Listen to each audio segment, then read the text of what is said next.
the last time that Alabama lost a game by 24 points or more, Nick Saban was coaching at Michigan State.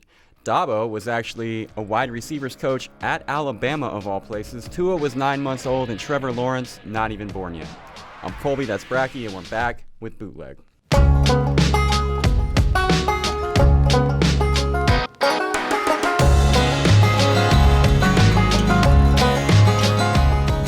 On today's show, we'll put a bow on the 2018 college football season, and we'll do just a smidge from the early signing period, since we kind of mailed it in the past few weeks, in favor of doing as little as humanly possible on my part, or in the case of Bratke, driving cross-country, flying to Alabama, of all places, Tennessee. Yeah. Apologize. Chattanooga. I forgot where you were located. Then flying back to West Virginia, then driving back to Texas. Yeah.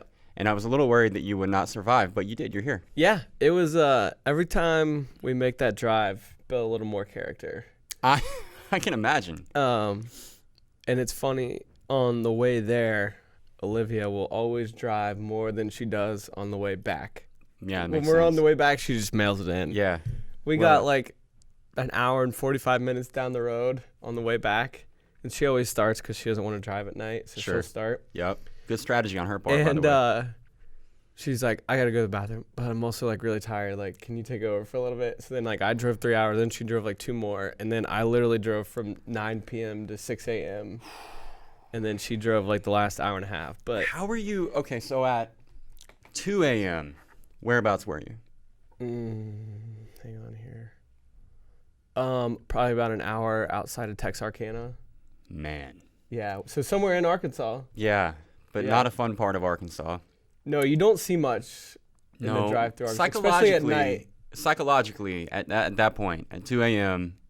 in rural Arkansas, while the dog and the wife are asleep. Yeah. How are you feeling? Psychologically, how are you doing at that point? I was okay because I found this really interesting podcast on Ray Carruth. That was 11 hours long?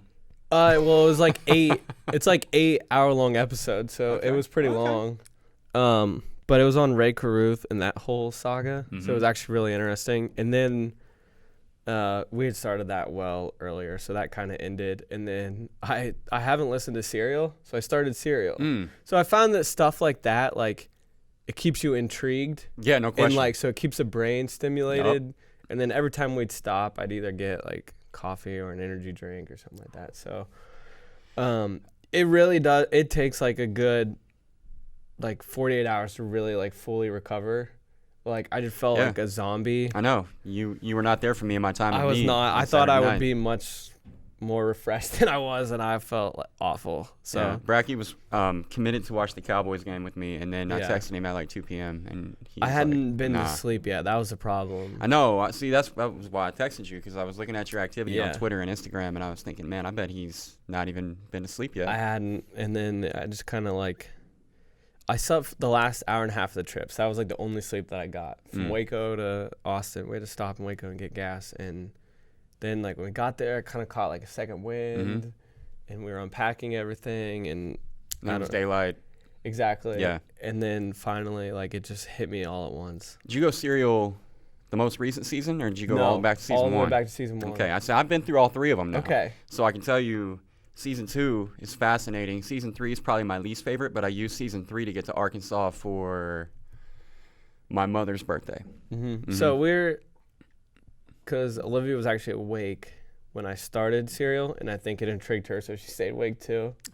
So I think we're like 5 or 6 episodes into season 1. Yeah, it's great stuff. Yeah, it's good podcast. I guess we could actually talk college football. We probably should. And I guess we could start with Clemson, Alabama. Let's do it.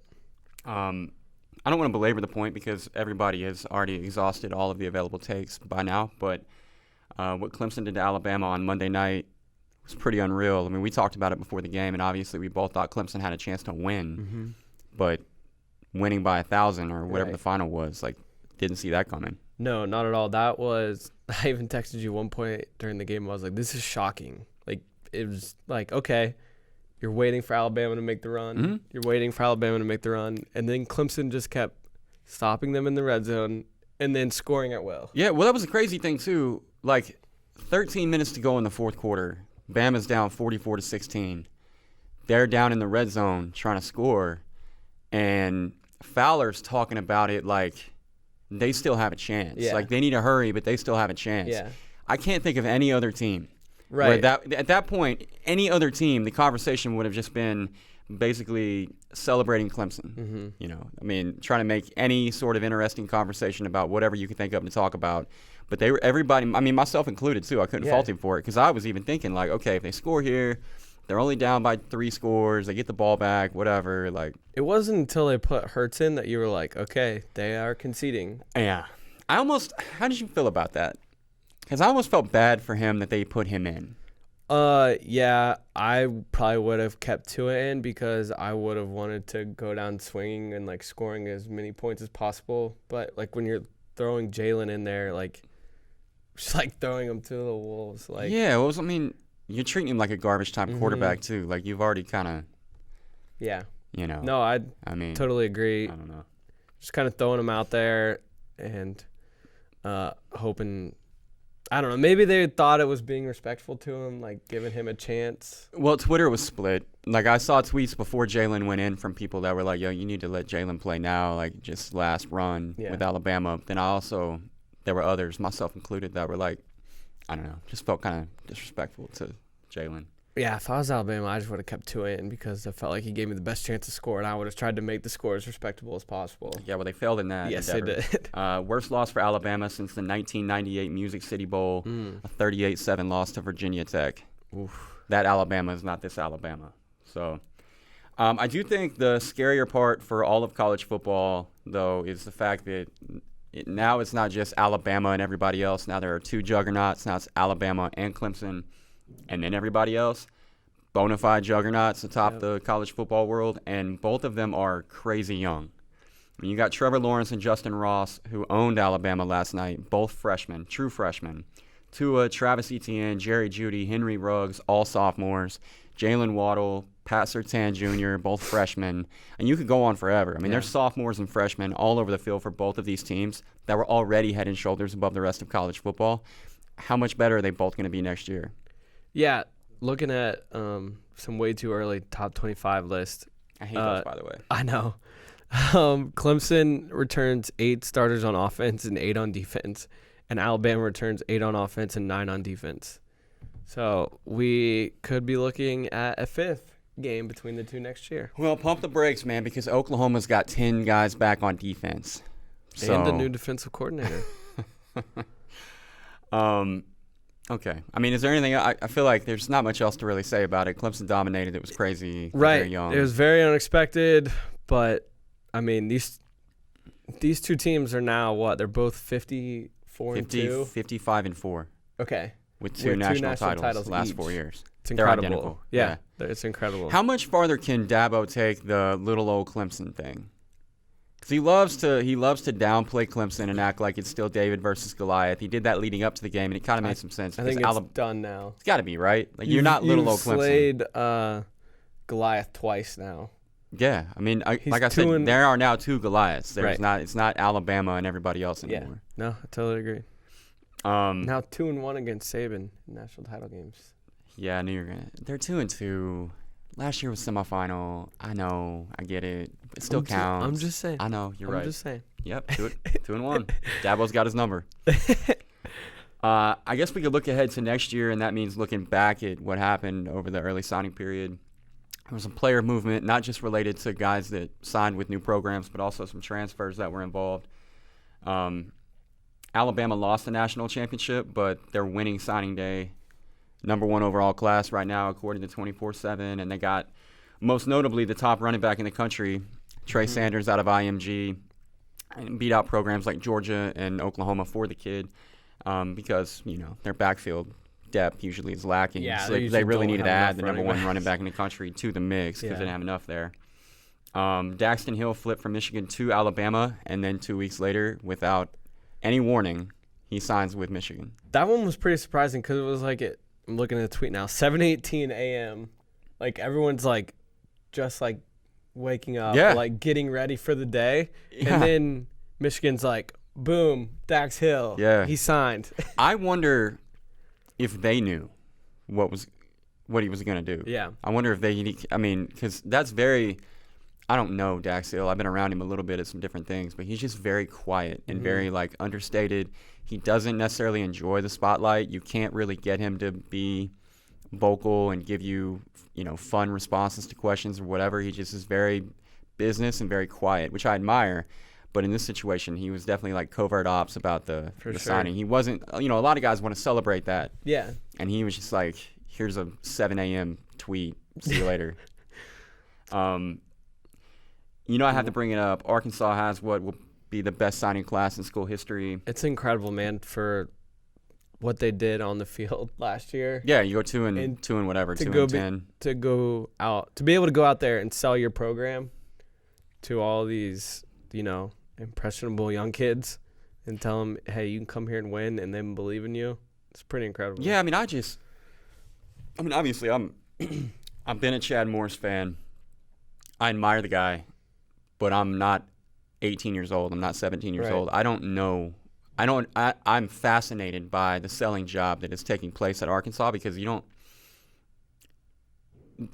to get the kid on campus, that part is what I don't. Once he's there, and they've proven that, once they can get the kids to Fayetteville, and that was really the trick in this process for them, was getting kids on campus. That was something that Bigelow and his staff could never do. They can never get the murderer's row of 4 and 5 star prospects to come to a game.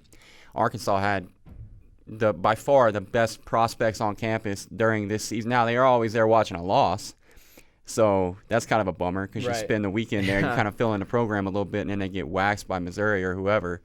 But yeah, the process of getting them to come to Fayetteville, I was really amazed at what a great job that Morris and his staff did at doing that. And, look, they have no fewer than 13 4-star prospects signed right now. They're in on some other guys as well. And Jalen Catalon from Mansfield Legacy is another one of the guys that they're after. It's crowded, but they're after him. Adonis Ote is a kid who everybody thought was going to commit to Auburn. And then, that morning, it was weird. He, tweeted a delay on the announcement and then randomly went to Arkansas. But then he didn't sign. And now I guess Southern Cal's in on him, and I don't actually expect Ote to end up in Fayetteville. But point being, they already have 13 4-star kids. That number could increase, but even if it doesn't, that's more 4-star signees than Brett Bielema had in his entire tenure at Arkansas. Jeez. In one class. That's impressive. Trey Burks, TQ Jackson, Hudson Henry, and Shamar Nash, all 4-star, 3 of them wideouts, obviously Henry being the tight end, Hunter Henry's little brother. That's as good a pass-catching quartet as anyone in the class collected until Oklahoma, U.S. Army All-American game. Is that still what they call it? The All-American game, whatever it is. Jaden Hazelwood. They're absolutely killing it in recruiting right now. Back in the top 5 for the first time in a very long time. And they put on a show not only in the U.S. or not only in the Under Armour All-American game with Theo Weiss doing what he did. And there were some other guys that played really well too. But then in the U.S. Army All-American game with the Jaden Hazelwood commitment, that's huge. And that put them up to number 4 in the country. And what is that, the top 3 receivers? Yeah, well, it depends on how you feel about Trajan Bridges. And if you're a big Garrett Wilson fan or a Kyle Ford guy or whatever, then maybe not. But definitely number 1 and number 2. That's crazy. Yeah, the number 1 receiver on Rivals was Theo Weiss all year. Number 1 on 24/7 was Hazelwood. So depending on what you like. But, yeah, 24/7 has them 1-2. It's insane. Yeah, 1-2. So you go top 2 wide receivers in Hazelwood and Weiss, and then number 1 quarterback in Spencer Rattler, and number 1 tight end in Austin Stogner. And Rattler and Stogner played on the same team in the All-American game the other day, so you got to see that connection a little bit early if you're an Oklahoma fan. And then Trajan Bridges is the 3rd wide receiver who, 24/7 only has him 10 overall, but I think he's 3 or 4 on Rivals. Mm-hmm. So yeah, Oklahoma's, the way they're going about it is fascinating, because they've taken a concept which is to create media to celebrate signing day, which every program in the country uses. But the way that Oklahoma's doing it is unlike anything else that I've seen, in that they're literally, I keep saying they're making movies, but for real, it's like this outside-the-box idea, very abstract, not really even football-related this year. It was obviously the record player and, the kid on the record. And the album cover, Yeah, and if you think that doesn't matter, Jeremiah Cradell from Modern Day, who's their top-rated defensive player, everybody thought was going to go to Oregon. Then he announces his commitment on ESPN early on signing day and goes to OU. And while everybody's putting their hat on, Cradell's got his album cover. And that's what he wanted to show off. And I feel like that's all you need to know about the way the players are receiving the ideas that OU has. And then obviously we talked about it as well with Lincoln Riley being the lead recruiter on a lot of these guys, where in the past Bob Stoops was the closer. Now Lincoln is kind of leading the way. Yeah. So it's really impressive what they're doing there. And at this point, they're recruiting at the same level as an Alabama, a Georgia, a Clemson. In fact, they're ranked ahead of Clemson in the 19 class. Thoughts? I feel like I just talked forever. No, I was actually looking at their class last night, and obviously it's super impressive what they're doing on the offensive side. And it obviously helps when you have back-to-back Heisman Trophy winners. Yeah, it doesn't hurt. Right. So, but it's also what they're doing on defense. They have 7, 5, or 4-star prospects coming in next year on the defensive side, and then you pair that with Alex Grinch coming in as the new defensive coordinator, and to me it just shows Oklahoma's not going anywhere and can recruit on the level that Alabama and Clemson are, because you have to be in that college football playoff conversation. You just have to recruit on that level, as we've seen with the champions the past 5 years, and they're showing that they can do that. Yeah. And, I joke about the 10 guys back on defense because we all know how bad that defense was. But you bring in Grinch with a fresh way of looking at things defensively, and it's not like they're hurting for talent on paper on that side of the ball. I mean, all those guys on that side of the ball were very highly touted and highly recruited. And then you add to that the talent from this class, obviously, and moving forward. I mean, if Grinch can even get them just into like a top 50 defense, now we're talking. Right. I mean, because that's all they would lack. If they'd had a top 50 defense this year, I'm not sure that Clemson would be the national champion just at the level that offense played at. Georgia, I feel like kind of crash and burn at the end of this year, but they're not going anywhere. Right. Obviously, right back in the hunt in 2019. And you could argue that they're even getting a little bit stronger during the last couple of months, in spite of the fact that things haven't really gone their way with the late loss to Alabama and then the blowout to Texas off the field. Currently the number 2 class on 24/7, headlined by one of our favorite guys, Kobe Dean from Horn Lake. I feel like Dean is Roquan Smith Part 2 waiting to happen. Yeah, and he was a guy that kept his recruitment really close to the vest. And I think with most recruits, you can kind of get a feel of, like, the two schools they're leaning towards. But it seemed like no one really had that with Dean going in. And that he could have ended up anywhere from Ole Miss or Mississippi State to Alabama and Georgia. Yep. And then, he decides to go to Georgia. As you said, just joins that loaded class with Nolan Smith there at linebacker as well. And like you said, they're not going anywhere. They had Jake Fromm back next year. They also got Dwan Mathis out of Oak Park, Michigan. Yes, he flipped from Ohio State, correct? Yep, and that was the early clue that Justin Fields was going to leave Georgia for Ohio State. Justin Fields trade right there. Yeah, pretty much. That was like the worst kept secret in college football. And it's kind of what I alluded to in the player movement. That's not necessarily only, incoming freshmen. Obviously, Fields being number 1 dual threat quarterback in last year's class, number 2 overall player. And things did not go like he thought they would at Georgia. And I don't want to stray from the point here, but I said this and I mean it. Fields ought to be, cautionary tale is too strong, but he ought to be a guy that in the future, these guys that are trying to find a place to go play in college look at and say, man, if Justin Fields can't do that, then why, and look, I don't want to discourage people from being competitive and trying to win a job. But Fields had the opportunity to look at all of his available options, several of which were layups, very, very obvious. I mean, if he goes to Penn State, for example, he backs up Trace McSorley. Actually ends up playing a lot this year because McSorley was banged up quite a bit. You couldn't know that, but what you could know is that McSorley's gone after this year. Yeah, so it's your program for the next 2 or 3 years.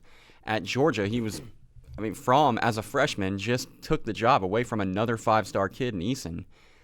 So looking at the Georgia quarterback room, and Eason was still there at the time that he signed, Yeah. which I'm sure that he probably knew that Easton wasn't going to stay. But just looking at it for what it was, he went to Georgia to join a quarterback room that was 5-star backup quarterback Jacob Eason and incumbent starter Jake Fromm, who had just taken his team within minutes of a national championship. That was always a situation that was going to be really tenuous and pretty awkward for all parties involved. And then credit to Fromm for keeping the job. But Fields, I don't really know how it leaked, but it was clear in advance of the SEC championship that he was done with Georgia. Yeah.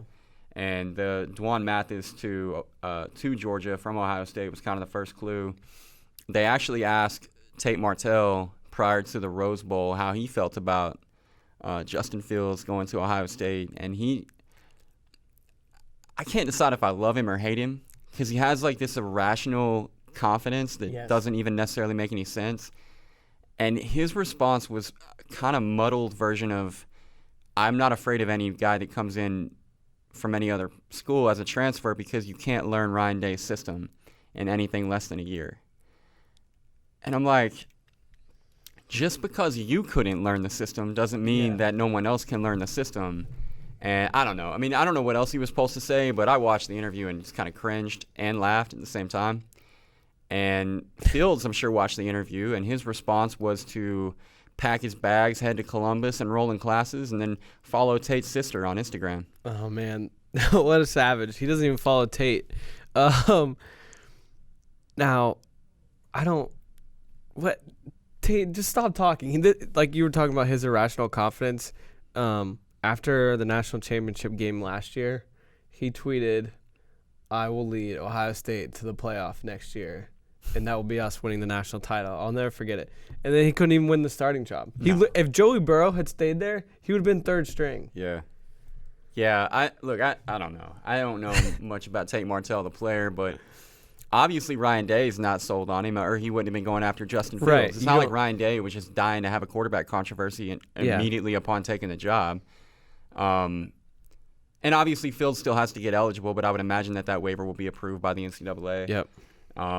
Yeah, so Justin Fields goes to Columbus to take Martell's job, and maybe Riley _Martell, if you want to do the journalistic research that we did. We'll leave that to to you. I mean, if you're a professional like I am, you gotta know a what big you're J. with. Yeah, I mean that's as good as it gets. I became a Justin Fields fan all over again when you told me that, because like that's the ultimate FU. So to speak.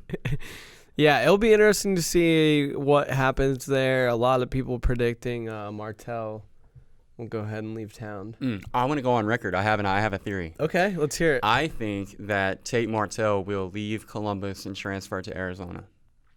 Okay. Because I think the number 2 program going after him when he ultimately signed with Ohio State was Texas A&M, which at the time was Sumlin and Mazzoni. And now Sumlin and Mazzoni are at Arizona.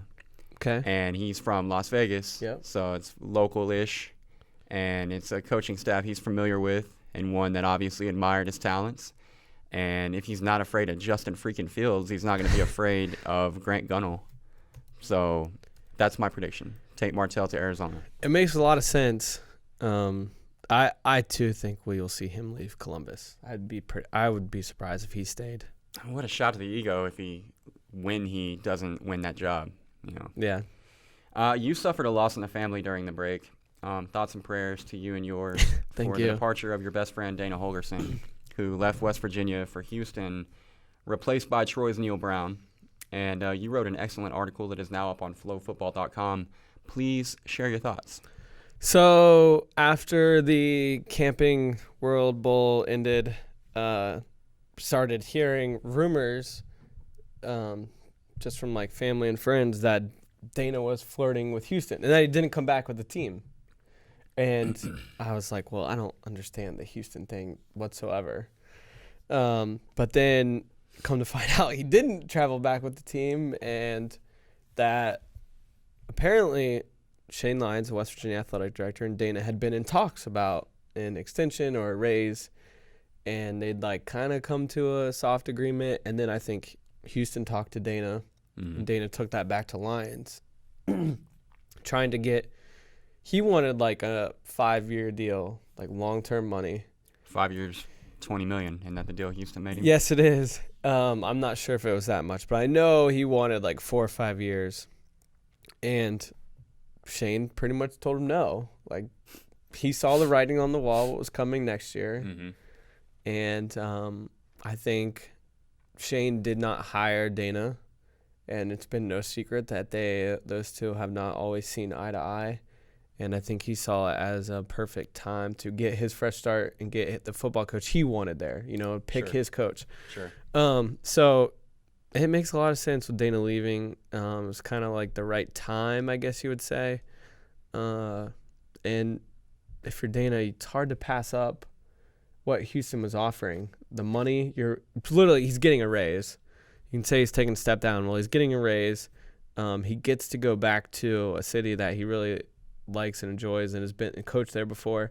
And also, he's just in the middle of the best recruiting ground in the country, in Texas, in an area that he's really familiar with. Mm-hmm. And with all this conference expansion talk coming up once again, Houston could very well be like in the Big 12 in the very near future. They could be. Also, I mean, I'm taking a step farther. I feel like the West Virginia fans, and you spoke to this earlier in the year. Yeah. There was some fatigue there with Holgerson there, and at Houston, he's going to walk in a rock star from day one. So he kind of gets to set the longevity clock back. No, you're totally right. The fan base was very split on him, and I was probably in the minority of those who came to his defense because I was one of the few people that looked at this logically. He was thrown into a pretty impossible situation having to transition a West Virginia program that was not ready for the Big 12 to the Big 12. And he did it. He was 38-32 in the Big 12, 61-41 overall. And, cannot stress enough, I think the administration and Oliver Luck, who was one that got us into the Big 12 and transitioned us over, thought we were much more prepared than we were. And it was pretty obvious really quick that we weren't. But he still finished in the top 5 of the league 7 out of 8 years, went to bowl games 7 out of 8 years. He won a BCS game against Dabo and Clemson. Yeah. I mean, you can't be upset. And then the other part I wanted to bring up, because everyone just wanted to talk about the disappointment in bowl games. And he went 2-5 in bowl games. Well, West Virginia all time is 15-21 in bowl games. No coach has a winning record in bowl games. Just something that we have struggled in forever. And then you look at it a little bit closer, and 3 times his starting quarterback was out. Twice to injury. In 2014, Skylar Howard made his first start for an injured Clint Triggett against Texas A&M. Last year, Chris Chugginoff, because Will Greer's finger was broken, started his second game. He started at Oklahoma last game of the season, but he was god-awful against Utah. And then, of course, with Will skipping the bowl game this year, Jack Allison made his first start. So 2-5, and 3 of those he didn't have a starting quarterback. So I just wanted to talk about how you can be appreciative of what Dana Holgerson did for West Virginia football, because without him and his leadership and familiarity with the Big 12 and the offense that fit perfectly in, and just his experience, we likely would have gone into the Big 12 and we would have immediately, just imagine we went into the Big 12 a year earlier with Bill Stewart. We would have been at the bottom of the league, and we would be trying to dig ourselves out of a hole that would be very hard to get out of. Mm-hmm. You'd be starting way behind, and probably all the other schools would be bitching about us. They don't belong. But because we were able to come in and win and be competitive, they've accepted us as part of the league. So I just wanted to get the point across that you could be appreciative of what Dana did, but still be very excited for Neil Brown.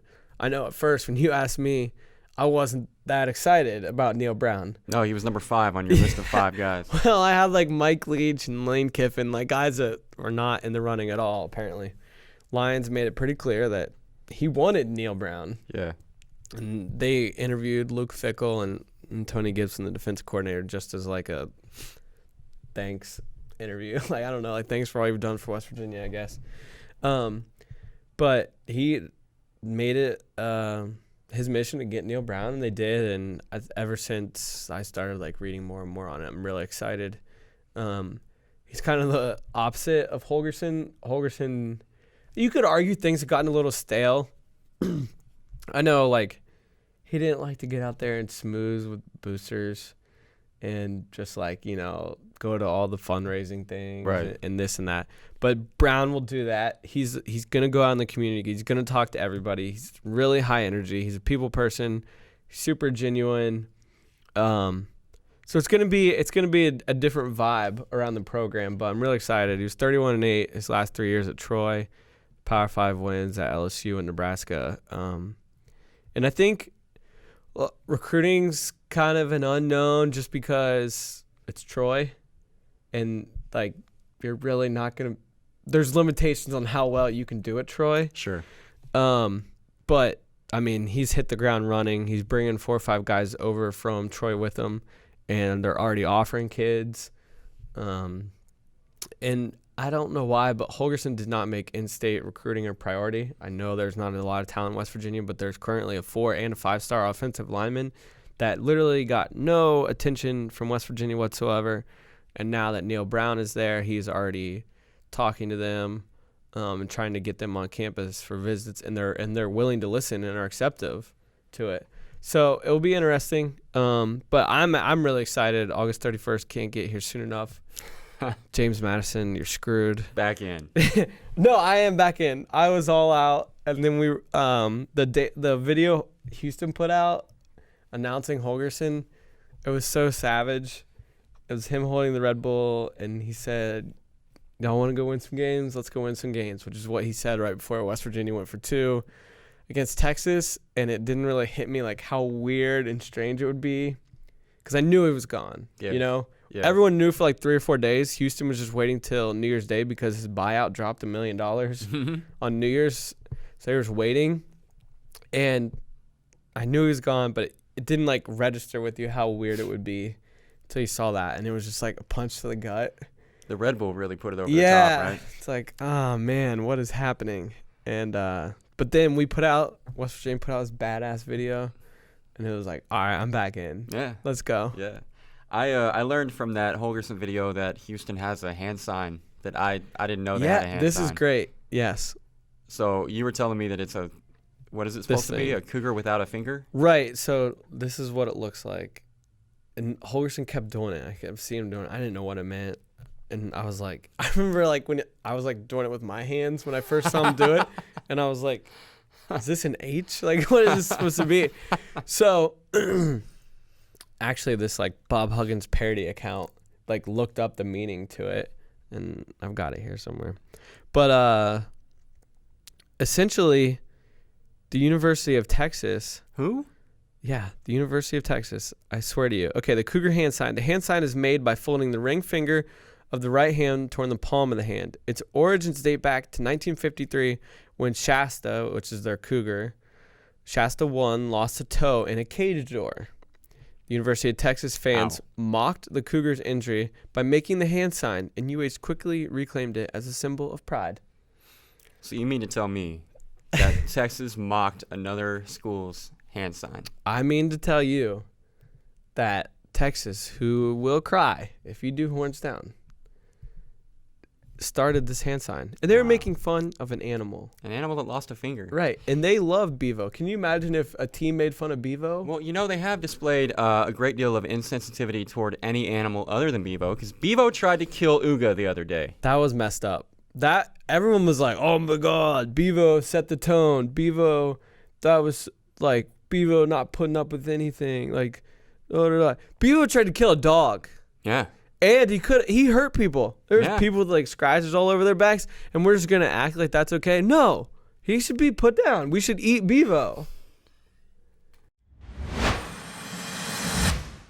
Okay, so yesterday, right when we wrapped up the show, I'm talking like 2 minutes after we were done, I got a text from Kenny Bigelow, defensive tackle of West Virginia, one of Kyle's favorite players of all time.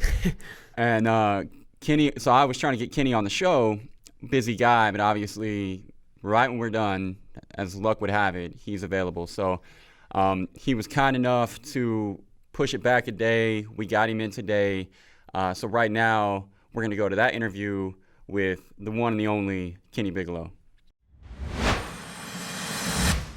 We have West Virginia defensive tackle Kenny Bigelow joining us now on the show. And Kenny, really appreciate you taking the time out to talk to us. I know you're a busy guy right now. You got a lot going on, and we're really happy to be able to catch up with you. How you doing, man? I'm glad you had me, man. Glad you have me. Happy to be here. Happy you guys talk to you guys, share my story a little bit. Yeah, absolutely, man. For those that don't know, Kenny was the number 6 player in the 13 class. 21 tackles, 5 for a loss this year with West Virginia. Obviously, you guys get within a win of the Big 12 championship.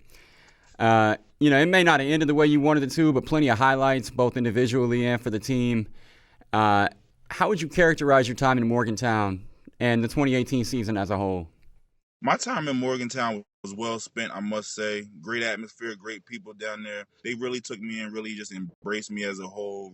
I bought into the Mountaineer culture, to what it really means to be a Mountaineer while I was down there. Learned how to really work real hard, because they'd accept nothing less. They have a true blue-collar work ethic down there, and it's something I really just fell in love with. No question. Now, full disclosure, Kyle is a massive West Virginia fan, and his wife Olivia is a West Virginia alum. So they were living they were living and dying with you every Saturday. So Kyle, if you want to hop in here, I know you're dying to. Yeah, man. It was a blast to watch you this year. We were pumped when you joined the program, and you didn't disappoint on the field. That's for sure. Thank you. What was it like going from LA and USC to Morgantown, West Virginia? Oh, I get this question all the time. I'm sure. It's really apples to oranges, It's LA, You can't really compare LA to Morgantown. But I had so much fun in Morgantown. Again, the people, the students, the game day atmosphere was amazing. Not a seat empty at any point in the game. Everybody's up the entire time, all 4 quarters going strong.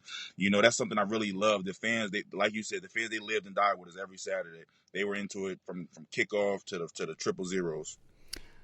So, Kenny, you're a top 10 player in your class coming out of high school. And like Kyle said, you go to Southern Cal. And then it was a period of injuries and adversity for you. And eventually, obviously, you end up in Morgantown. That was thanks at least in part to an old high school teammate. Is that right? Yeah.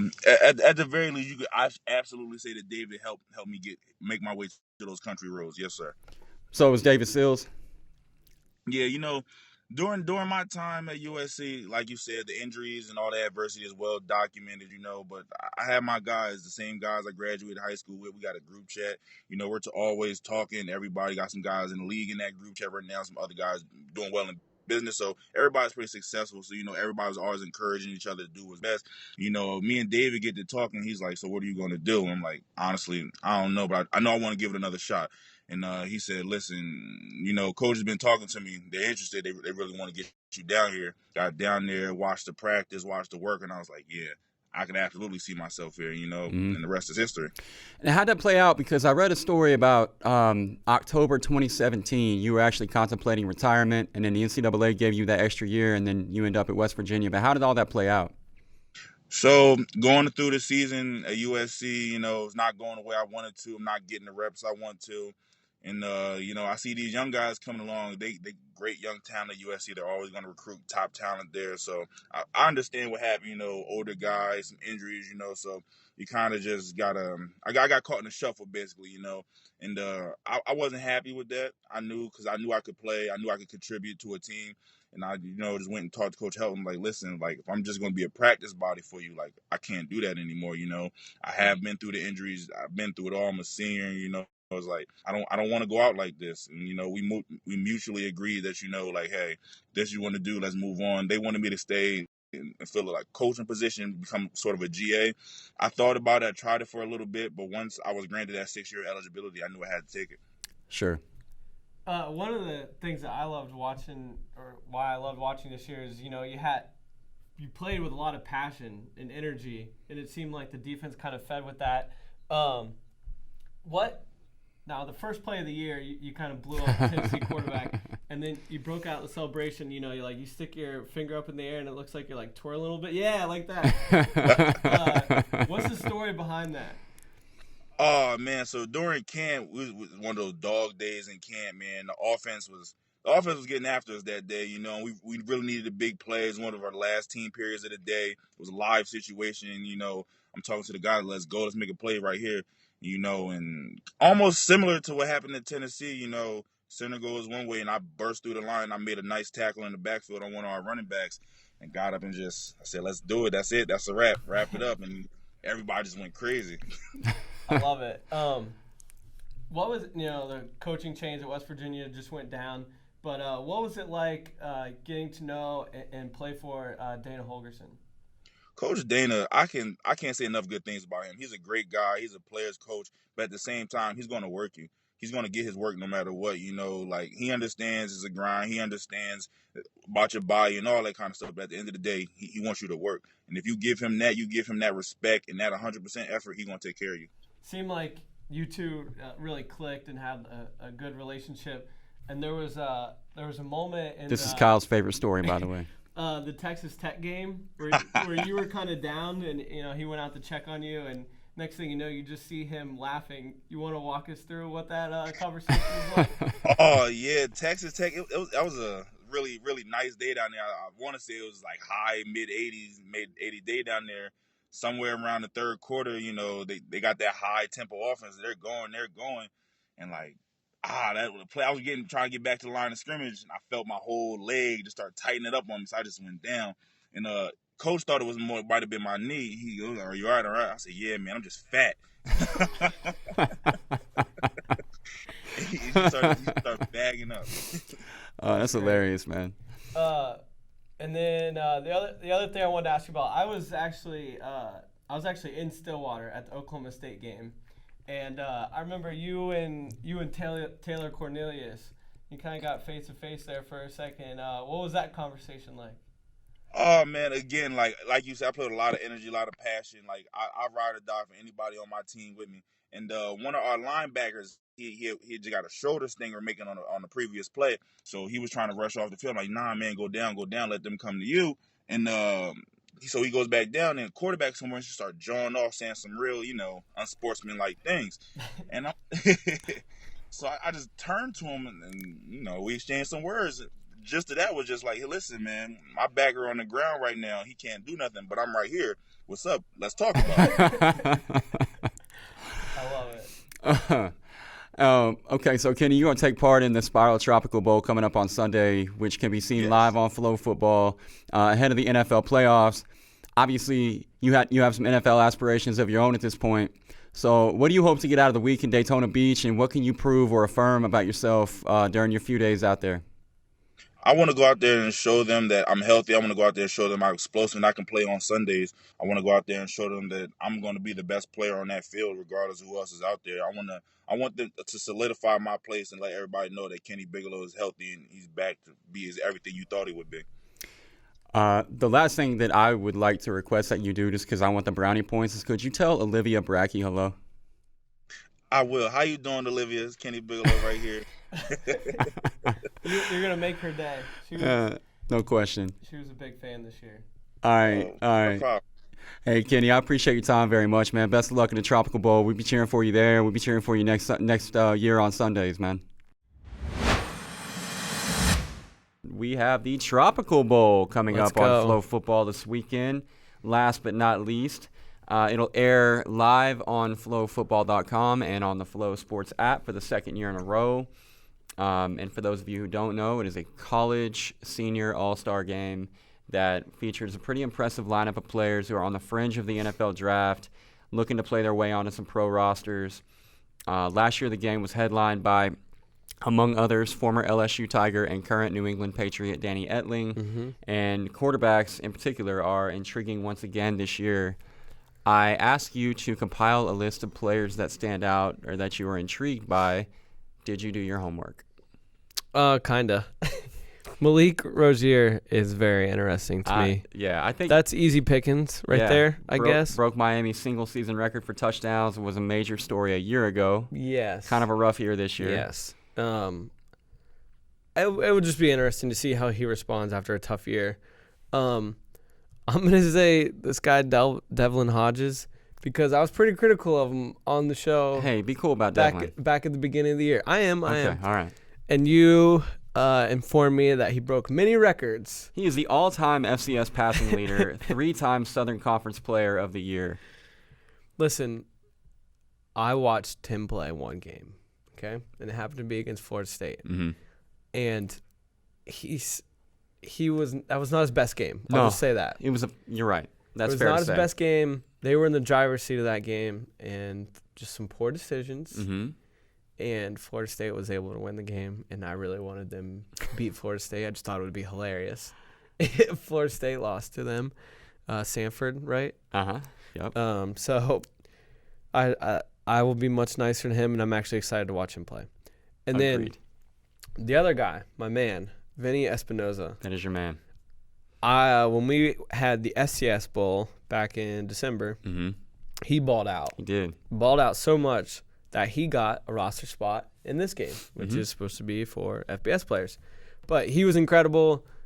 His team was down 14 with like 3 minutes to go, and they do the whole kind of rotating quarterback thing. Mm-hmm. There were like 3 or 4 of them, and anytime he was on the field, they were moving the ball, and it was not his fault they were in that 14-point hole. Another quarterback had thrown a couple picks, but he led them back, and then ran in a touchdown on like 4th and goal, and then Dana Holgerson went for 2 because there was no time left.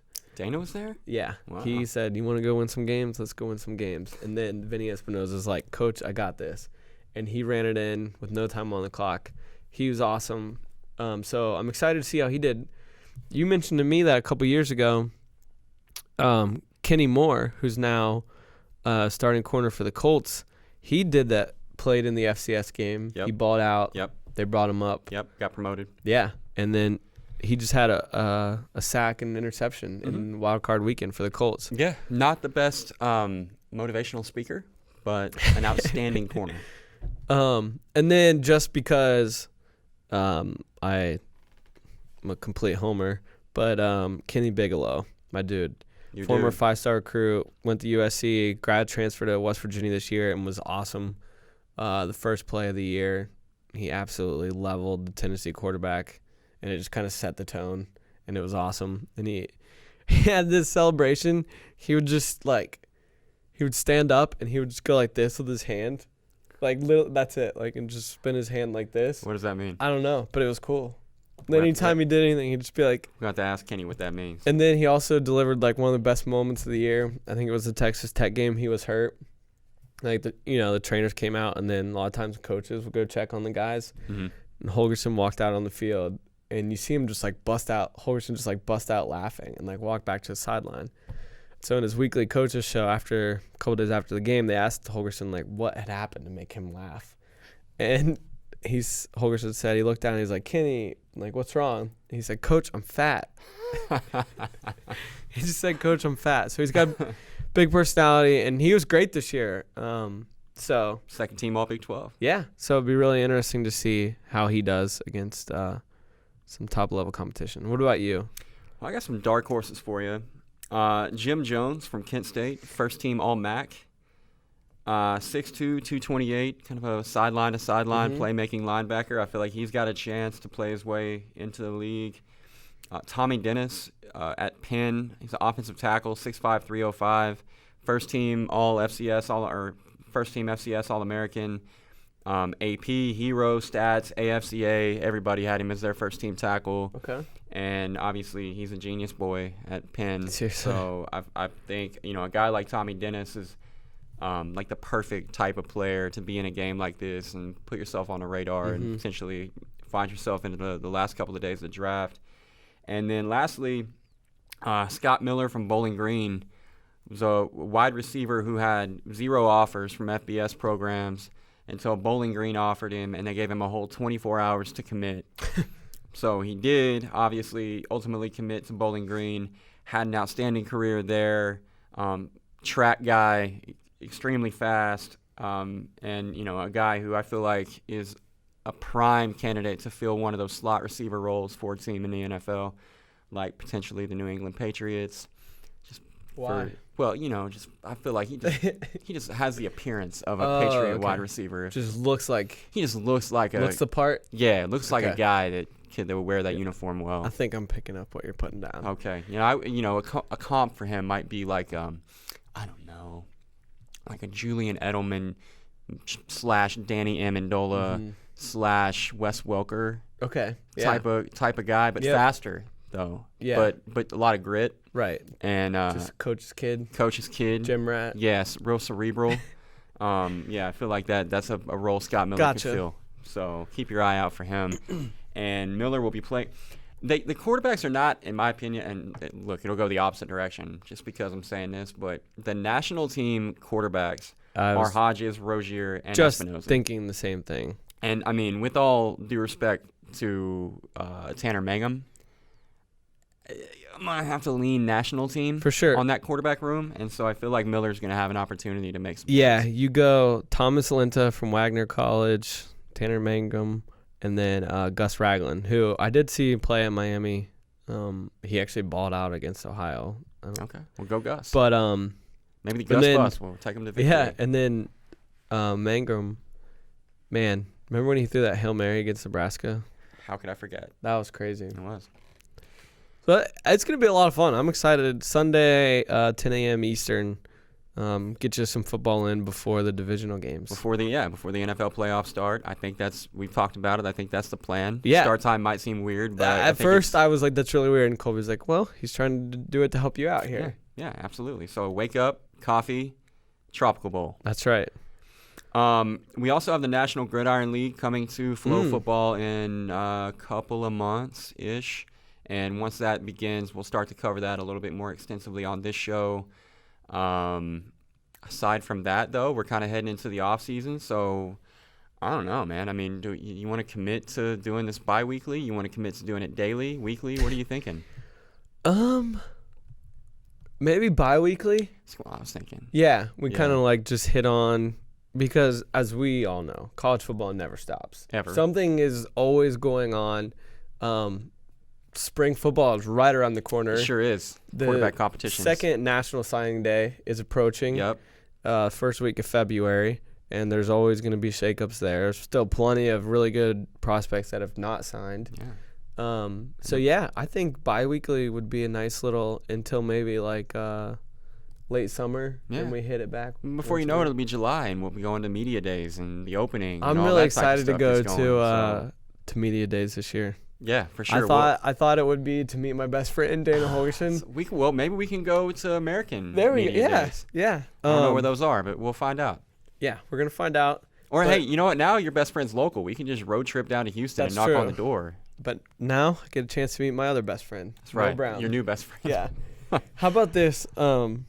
I was, obviously when he got hired and Olivia was driving on the way down, I was just like trying to read as much as possible. Because literally the day we left is when everyone was like breaking that he had agreed to terms and everything. So I'm just reading as much as I can on him, his background and everything. And someone, it was an anonymous, like another FBS coach, like talked to one on the West Virginia 24/7 site, and he's like, I don't want to sound like bad here, but he's like, but the people of West Virginia are gonna like him because he sounds like one of them. Like he's got like the drawl. Is that Because right? he's from Kentucky. He's like Okay. from Southern Kentucky. Okay. So he's got the drawl, and it sounds pretty awesome. That's important. It's pretty cool. What was fascinating to me was that somehow, and I know I always find a way to make the conversation about Oklahoma, but that reminds me, Lincoln Riley the same thing talks with like West Bob Virginia, Stoops. And I don't understand. First of all, Bob Stoops is from Youngstown, Ohio. And his accent is a combination of Ohio meets Florida meets Oklahoma. It's like the most unique thing I've ever heard. And somehow Lincoln Riley has picked up on his cadence. And it's almost, if you close your eyes, it's almost like Bob never left. Huh. That's pretty So, interesting. Next time. And also keep an eye on his shoulder. See that tweet I sent out about his shoulder? I didn't. So I missed that Lincoln one. Riley's shoulder has a mind of its own. It just moves. That's And like his he like can't stop it. I don't even know if he knows that it's doing anything, but it's just like all over the place the whole time he's talking. that's like his tick. I think I retweeted it. Yeah, I did. There it is. Yeah, here it is. Yeah, check that out. Oh, yep. Yeah, see there it There's goes. one. Do we got? No, there. now we're Oh good. wow. Yep. Oh yep. wow. Oh wow. Oh wow. Oh, I think you should have that looked at. I never noticed it before until I watched it. Now I can't unwatch it. That is crazy. I know. So Dang. yeah. But don't worry, I'm sure that you'll find things like that to love about Neil as well. Yeah. Oh, look, Olivia responded to you. I didn't even notice that. Olivia's concerned about him. She thinks he's a dork. Neil Brown? Yeah. He doesn't have as much. Sure, he does not have as much swagger as Dana. Well, there's no one in the country that has the very unique swagger that Dana brings to the table. He's more buttoned up, you know. He's just kind of like a dorky dad. Goes to Supercuts, gets the hair trimmed up every week. Exactly. You can't. Not everybody can look like the GQ guy that Dana I'd did. rather him be like himself than roll up with, Yes. like maybe he shaves top of his head and then grows a little mullet in the back and he's trying to channel his inner Dana. That's not going to be good. You don't want that. You get him chugging Red Bulls, something bad might happen. Maybe he'll switch to like Team Monster. That would be interesting if he just like went like not heel, but just kept the energy drink going. It was just maybe like Monster or Rockstar. Yeah, that would be cool. Yeah. All right. I'd probably start drinking that one then. Well, then you could bring him on to the set. Yeah. Halloween. How are you going to dress up like Neil Brown next year? I don't know. I need to see what he wears on like game day and everything. I got to get the game day vibe. Mm-hmm. I haven't studied. Because sometimes he wears like sometimes he'll wear a hat, sometimes a visor. Okay. He's not like Dana was just team visor. Yeah, all the time. Yeah, no matter what. Okay. But I've seen him in a hat and a visor. So, but he always with sunglasses. And Dana didn't do sunglasses. I like that. So if he would start wearing them indoors, then he could get some bonus cool points, and maybe Olivia would like him more. Absolutely. Yeah. Okay, well, we should talk to him. Yeah. Just We'll help him sit out down a little with him. bit. I Yeah, loved he last needs a night. thing. Last night he was grinding. West Virginia football tweeted out a picture of him watching the national championship game, and he was on the phone recruiting. Classic. Yeah. Classic. Yeah. Probably saying this is gonna be us in a few years. Come to West Virginia. Yeah. There's a team, Norman, Oklahoma. But, I know. Are you gonna watch the Cowboys game with me on Saturday this week? Yes. I haven't asked you off set, so I'm really putting you on the spot here, and I'm also making you go on record. So if you don't show up, I'll tell everyone. We that are you're committed to watching the Cowboys game with you. Okay, that's good. And I'm assuming Katie. I may really need the moral support this time because the Rams are pretty good at football. They are pretty good at football. So, I do think, however, playing in LA is far better option than playing in New Orleans. Oh, absolutely. With like half of the Coliseum a Cowboy fan, and yeah. Absolutely. You do not want to go to the Superdome. All right. Well, if you'd like to watch the Cowboys play with Bratke and I, just come to Austin, Texas, and we'll talk football with you. Yeah. Well, what bar did I go to? I told you, and then I forgot. Was it Dogwood? Dogwood. Am I Yeah. making that up? Yeah. Okay, yeah. Shouts to Dogwood. That place is pretty Is it cool. nice? Yeah, it was great. We'll go back. Okay. All right. Anything else?